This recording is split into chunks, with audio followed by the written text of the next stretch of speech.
Hello and welcome to this Mizuno JPX 8.3 badminton racket review and racket number 645. Right, so the availability, I think you guys already know the availability of this racket is, well, all Mizuno rackets is actually pretty poor. They don't sell in Europe or UK very much at all. Actually, I don't think you can get them. So we will be selling this racket at our racket sale site, www.badminton-racket-review.com. Price is around £105, and this is a very competitive price compared to even the Asian prices around Asia. So it's a good price. Okay, let's go through the racket specs and compare them to the E-zone testing so you guys have a reasonable idea of what to expect when you're actually playing with this racket. So the overall weight of this racket is 85 grams. The E-zone testing for this racket, let me go to my E-zone page, shows it to be 89.3 grams. The balance point of this racket is 295, so that's showing it to be just sort of past even. The E-zone testing for this racket shows it to be quite considerably more weighted towards the head, so very head heavy. It just feels, it feels quite, it just feels a lot quicker than the other rackets actually, the other JPX rackets. It says here that the shaft stiffness is flexible, and the E-zone testing shows it to be a medium flex racket. Outside of that, the maximum string tension on these JPX rackets is around 30 to 32 pounds. This one is 30 pounds, and they normally come with a G5 grip. We don't have Japanese Super HMG, is what's written here. Let's see if the E-zone tells us. The racket is made in China. Yeah, don't really have any other information that I think you're going to find particularly helpful. So the design of this racket, it's actually quite nicely designed, very bright, very fresh design, white background. Unlike the others, this is not as matte as the other ones. There's a bit more gloss to the racket, and they have this kind of what is this called, like white gold on the side with, you know, like a pattern, and it's like a 3D pattern, you know, you can feel it as you go across it. So nice detailing, absolutely flawless finish by Mizuno, really decent finish, and all of their rackets, that is, all of the JPX, very high quality build and very high quality finish, certainly no less than any of the leading manufacturers out there. I can see why professionals, Japanese professionals, are turning to Mizuno, really decent rackets. But take a look at these close-up images and see what you think of the design for yourself.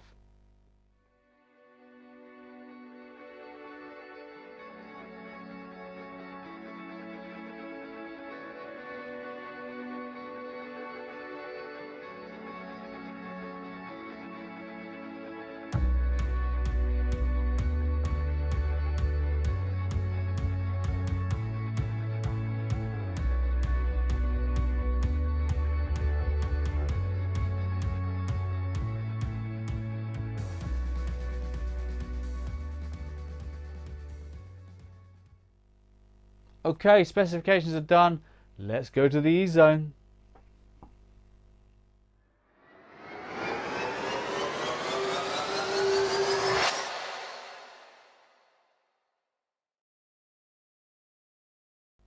Okay, so before we start our E-zone testing, what do you need to know about how we test our rackets? Well, first of all, we use the same shuttles, the Yonex AS30s on all tests.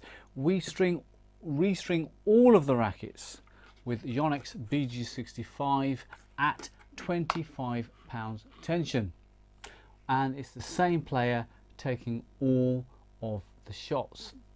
Right, now you have some basic understanding of how we test. Let's move on to the smash test.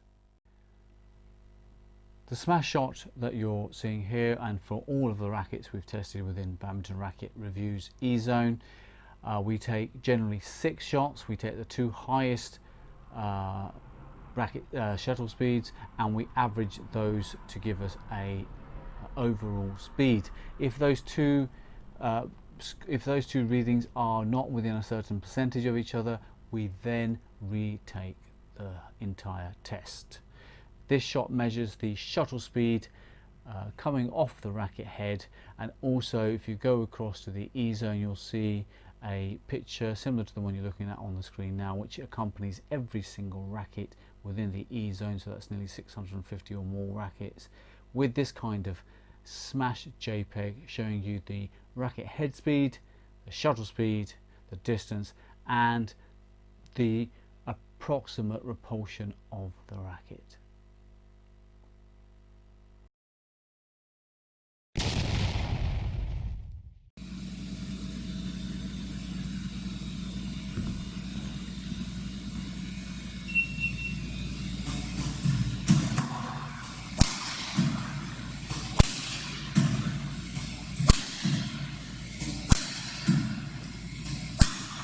Okay, now we're going to do an E-Zone maneuver test. The maneuver shots was designed to tell us about the racket's acceleration abilities, its ability to shift from one direction to the other or shift quickly from nothing to full speed. It also tests the racket's aerodynamics. In this test, the player is sitting still with the racket, and once the shuttle is fired, and we measure the shuttle speed to ensure we have consistency within the tests, so it's coming at the same speed all the time, or roughly the same speed as much as we can control anyway. And then the player reacts once the shuttle is fired to hit the shuttle, and we are measuring the head speed of the racket during that test.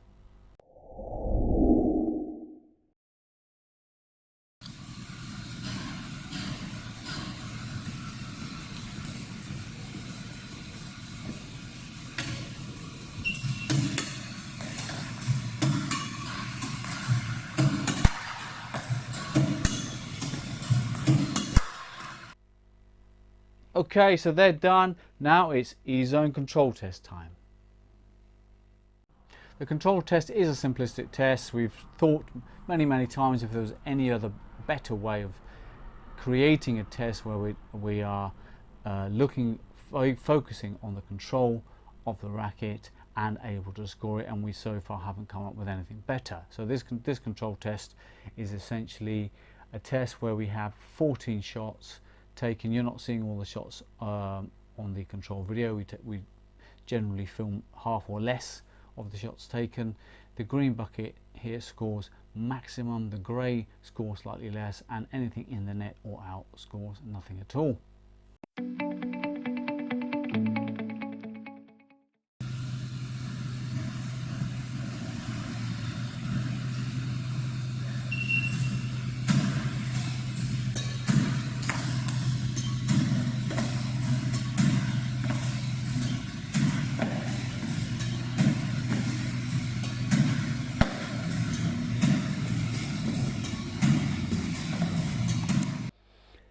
So we've been through the racket specs, we've done the court testing. What do we make of this racket? Well, I think that the JPX range has got a to get the full potential out of these rackets, you really need to be able to get the timing right and the sweet spot sorted out. You need to be able to hit the shuttle fairly plumb. I think if you're going off center, then the performance does start to suffer, and I think our E-Zone testing reflects that, because unlike I think anything I can remember, spending time with the rackets, spending more time with it, just starting to bring out even more performance, and that's not always the case with all rackets. The Kawasaki King K9, straight away got the feel for it, straight away understood its potential, didn't take time at all to get used to.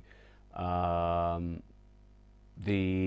Nano Flares 270, 370, 700, again, got used to them, timing not too bad. So, you know, but these just started to grow more and more and more in terms of performance for me personally and some of our team as we started to use them more. And yeah, so I would say this racket, like so much of the JPX range, so I'm just looking at some of the scoring here, quite capable rackets, and all of them not scoring so highly in the E-zone testing, but on the court testing, which we're going to change now, so we can collaborate scoring, so you get E-zone members get a better all-round score for a racket. Scored really well.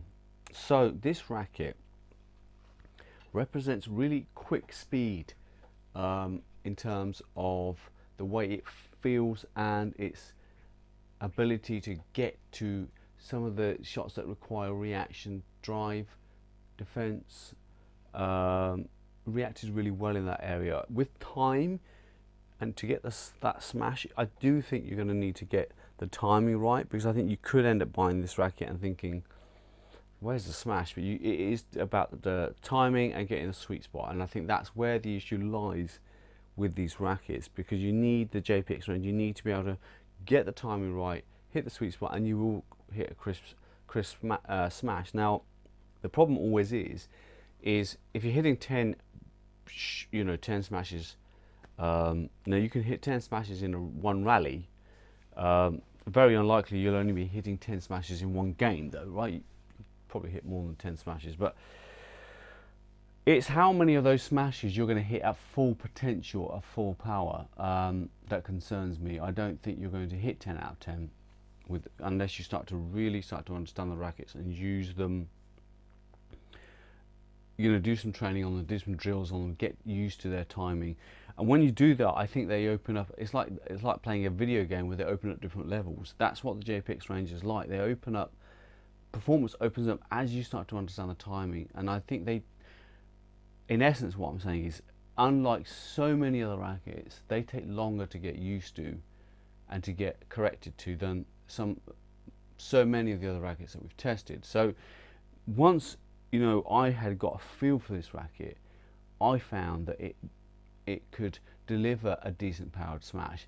I felt it did offer decent repulsion. I did feel like the control levels on all of these JPX rackets are absolutely astonishing.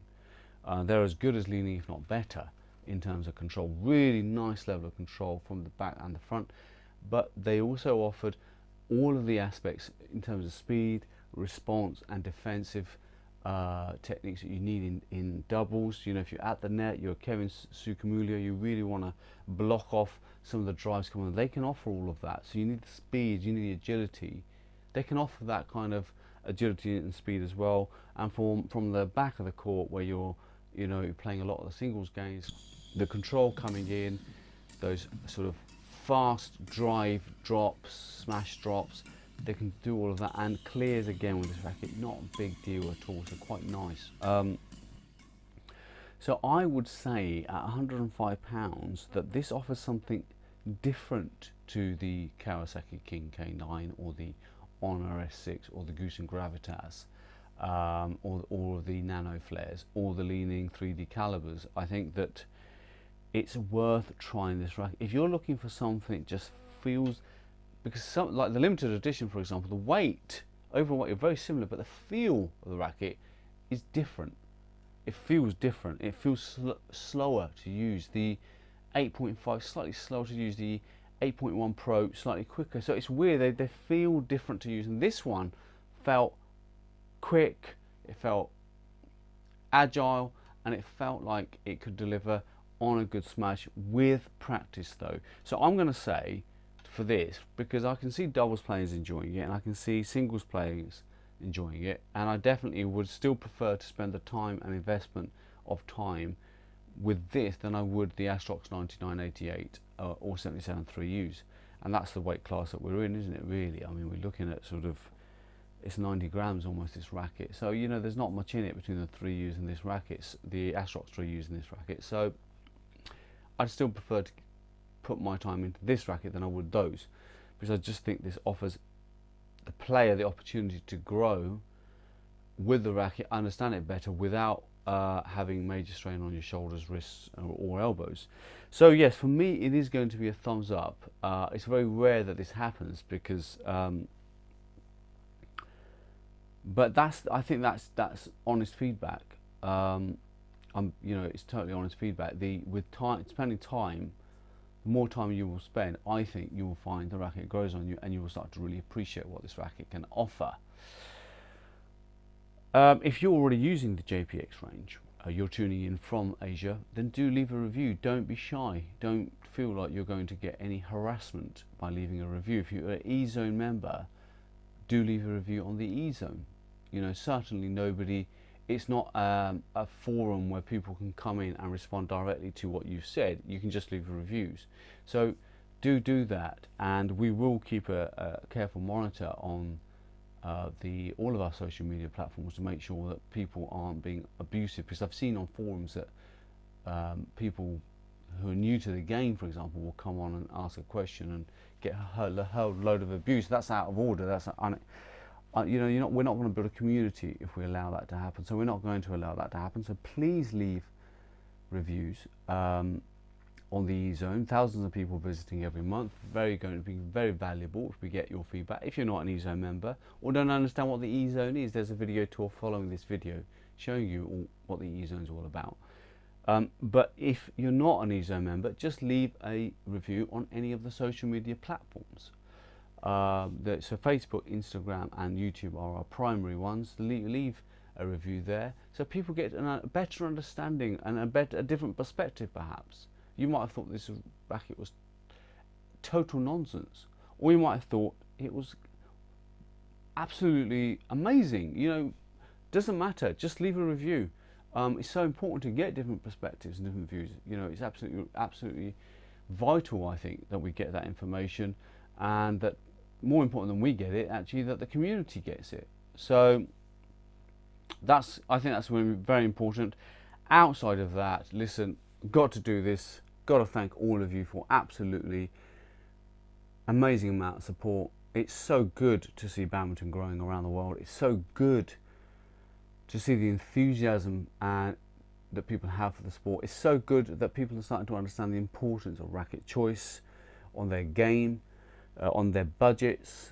It's so important to us that we're bringing manufacturers to the limelight that otherwise were struggling to gain any significance in the marketplace because of marketing budgets and so on and so forth. And more importantly, it's so good that we're able to bring you people racket choices, especially for your E-Zone members, that you would never otherwise have considered. That's so cool. That really is what this is all about. So none of that's possible without the support that's been shown around the world from so many enthusiasts, so many people who are looking to help us, critics alike. So thank you very, very much. Do keep up the likes, do keep sharing, and I think I'm done here for today. So I will see you guys on the next video.